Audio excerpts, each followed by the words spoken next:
मैं डॉक्टर राकेश आपके पास आऊं, मैं एक दो चीजें और कर दूं। ये बता रहे हैं कि नहीं, वो बनाया गया है Meloni plus Modi is equal to melody. वो मतलब ये भी उसके साथ एक एक जोड़ा जा रहा है कि ये मेलोनी और मोदी करके मेलोडी हो गए हैं। लेकिन मैं डॉक्टर राकेश आपके पास हेल्थ लिंक की बात पे आऊं, उससे पहले मैं एक चीज कहूंगा। मतलब आई पर्सनली राइट विंगर है मेलोनी, वो अलग बात है, लेकिन मैं उनकी कुछ चीजों को लेके आई एडमायर है। उनका एक कमिटमेंट है, उनका सिर्फ कमिटमेंट अपने देश के प्रति नहीं है, उनका एक कमिटमेंट इस मानवता के प्रति और इस वर्ल्ड ऑर्डर के प्रति है। अगर वो यूएन में नेतन्याहू को उनके मुंह पे बुचर और क्या क्या कह के और पैलेस्टीन का झंडा अपनी पीठ पे लगा के अगर वॉकआउट करती हैं, तो मेलोनी ने उसी दिन दुनिया के कई राष्ट्राध्यक्षों के मुकाबले में अपना सम्मान कई गुना ज्यादा हासिल कर लिया था। क्योंकि ये कहने के लिए आपके अंदर बेसिक दम होना चाहिए। तो मैं इस बात को इसलिए कर रहा था क्योंकि ये भी एक बड़ी चीज है जो मेलोनी ने दिखाई है। हमारे जो महामानव हैं, ये नेतन्याहू के सामने क्या करते हैं? हमारे महामानव पैलेस्टीन पे, तो यहां मेरे एक डॉक्टर मतलब इतने लोग हैं किनका किनका नाम लिया जाए, जिनका सिर्फ पैलेस्टीन का पे कुछ बोल देने से उनको अरेस्ट करके ले जाया जा रहा था। पैलेस्टीन का एक पोस्टर लगा देने से, मैं भी उस श्रीनगर में उसमें था, और जल ले जाके आपको थाने में बिठाया जा रहा था। वहां पे मेलोनी अपना एक स्टैंड लेती है। लेकिन अब जो ज्यादा इंपॉर्टेंट बात है, जो डॉक्टर राकेश ने एक आपके ही सुबह जब आपने उसको लिखा, फेसबुक की एक लंबी पोस्ट लिखी, और मुझे ऐसा लगता है कि बहुत से लोगों को लगता है कि ये मुख्य काम नहीं है और मेन उससे ध्यान हटाया जा रहा है। नहीं, ये मुख्य काम है। क्योंकि आपने ऐसी हालत में कैसे पहुंचाया जगदीश उपासने, और जगदीश उपासने को यह भी याद रखना चाहिए कि जब वो वीसी थे तो भारत के एचआर मंत्री कौन थी? एचआर मंत्री फेमिना मिस इंडिया कहां कहां है, वो अच्छी बात है, वो उनका प्रोफेशन था, आज तक किसी ने नहीं उस पर टिप्पणी की।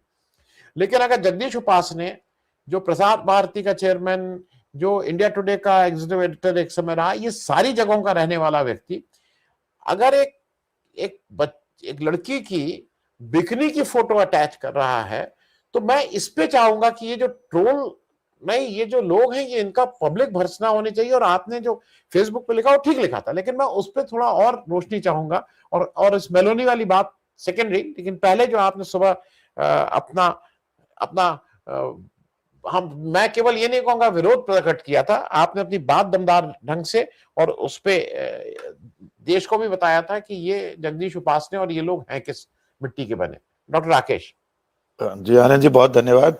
आपने मेरे उस खुले पत्र का संज्ञान लिया, तो ट्विटर पर भी मैंने पोस्ट किया है, काफी देश भर में पहुंच गया है।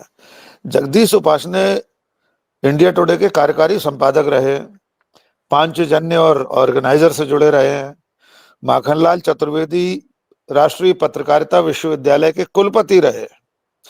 प्रसार भारती बोर्ड के चेयरमैन नहीं थे सर, वे प्रसार भारती बोर्ड में एक भर्ती बोर्ड बना था, उसके चेयरमैन थे, अध्यक्ष थे।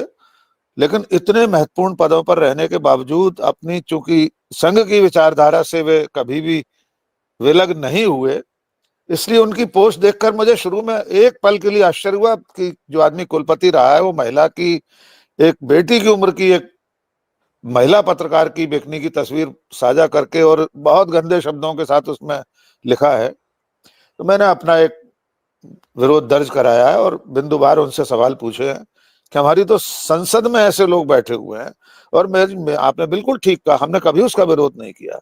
हम और आपने अपने जीवन में कभी एक लाइन, एक तस्वीर ऐसी पोस्ट नहीं की जिसमें सम्मानीय सांसद कंगना रनौत जी या स्मृति ईरानी जी की कोई तस्वीर, वो उनका काम था, प्रोफेशन है, इसमें कोई बुराई नहीं है। और सबसे बड़ी बात यह है कि खान पान और पहनावा, ये नैसर्गिक, संवैधानिक, हर तरह से व्यक्ति का निजता का अधिकार है, इस पर कोई टीका टिप्पणी नहीं हो सकती। तो मैं हजार लानत उन्हें भेजता हूं। मैंने बहुत कोशिश की कि पूरी शालीनता से उस पत्र को लिखा जाए, मैंने अपनी तरफ से एक शब्द भी गलत नहीं लिखा। वे खुद इतनी गालियां अपनी पोस्ट में खा रहे हैं, उनके अपने फेसबुक पेज पर जाकर देखिए सर, आपको लगेगा कि जरा भी लज्जा, जरा भी शर्म उनमें बाकी होती तो अब तक माफी मांग लेते।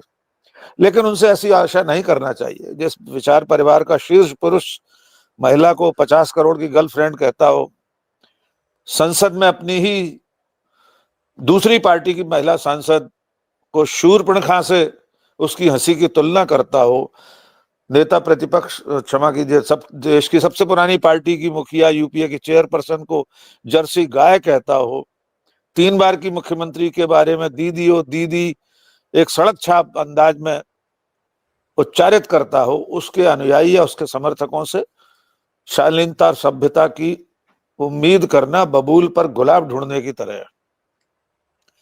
मुद्दे की बात यह है सर कि इस पूरे समाज को पिछले 10-12 सालों में इस विचार परिवार ने, जिसका विचार से कोई संबंध नहीं है, यहां तक ला दिया है कि आज की तारीख में उनके अपने नायक महानायक भी कटघरे में खड़े हो गए।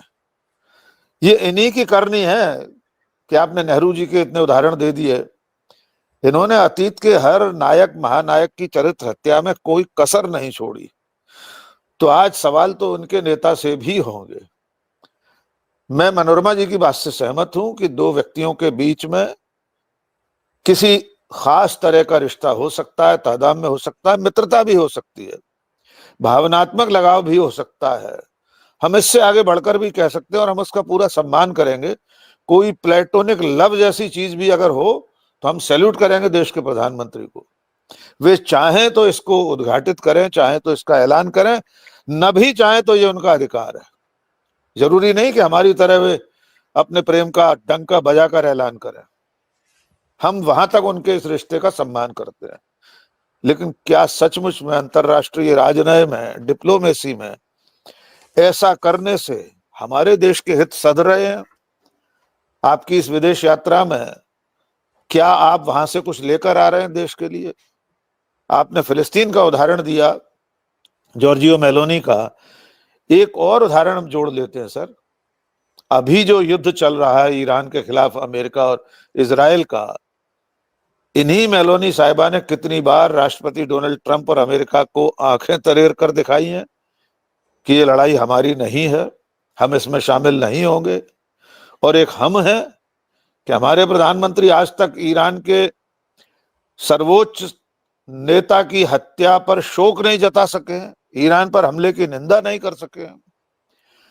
अगर आपके एक मेलोडी चॉकलेट देने से देश के हित में कुछ होता हो, अंतरराष्ट्रीय राजनीति में आप कुछ ऐसा हासिल करके आए, तो हमें उस मेलोडी चॉकलेट से भी ऐतराज नहीं है। राहुल गांधी भी अपनी जेब में टॉफी चॉकलेट रखकर चलते हैं, छोटे बच्चों को देते हैं। एक भावुक दृश्य आपने ही अभी देखा होगा आनंद जी, हम सब ने देखा आपके ही प्रदेश से। अखिलेश यादव अपने भाई की मौत के बाद उसकी छोटी सी बेटी को अंतिम संस्कार स्थल पर एक चॉकलेट दे रहे हैं, अपने हाथ से खोल रहे हैं। कितना भावुक दृश्य था, लोग रो पड़े उस दृश्य को देखकर।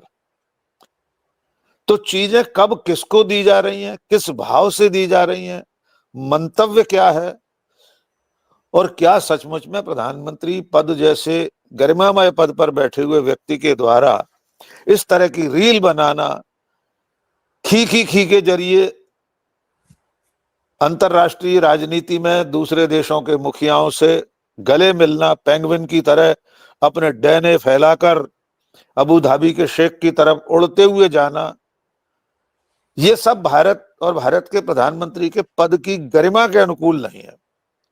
अब एक बार उनकी पार्टी के लोगों को भी विचार करना चाहिए कि जिस देश में पंडित जवाहरलाल नेहरू जैसे स्टेट्समैन हुए हों, जिसमें इंदिरा गांधी, राजीव गांधी, वीपी सिंह, चंद्रशेखर, अटल बिहारी, सारे नाम आप जोड़ लीजिए, डॉक्टर मनमोहन सिंह तक, क्या देश के किसी प्रधानमंत्री ने इस तरह से हंसी ठिठोली करके विश्व बिरादरी में प्रदर्शन किए हैं? ये मखौल बनाने के काम है। मोदी जी को अब विचार करना चाहिए कि उनके किसी काम से देश की खिल्ली तो नहीं उड़ रही है। तो एक अंतिम बात जोड़ दूं सर, वो जो आपने आयु का अंतर कहा, हमें उस पर भी आपत्ति नहीं है सर। ये तो दो दिलों के बीच की बात है, कोई फर्क नहीं पड़ता किसी की उम्र में कितना अंतर है, लेकिन उसका सार्वजनिक इस तरह से प्रदर्शन कि वो एक हंसी के पात्र जैसे बनने की स्थिति में आपको ले आए, इससे प्रधानमंत्री को बचना चाहिए। विदेश नीति के नियंताओं को भी अब विचार करना पड़ेगा कि एक सवाल पूछने पर एक महिला पत्रकार की ट्रोलिंग करने वाले लोग अपने ही शीर्ष पुरुष की अब जो ट्रोलिंग हो रही है उस पर क्या कहेंगे जी?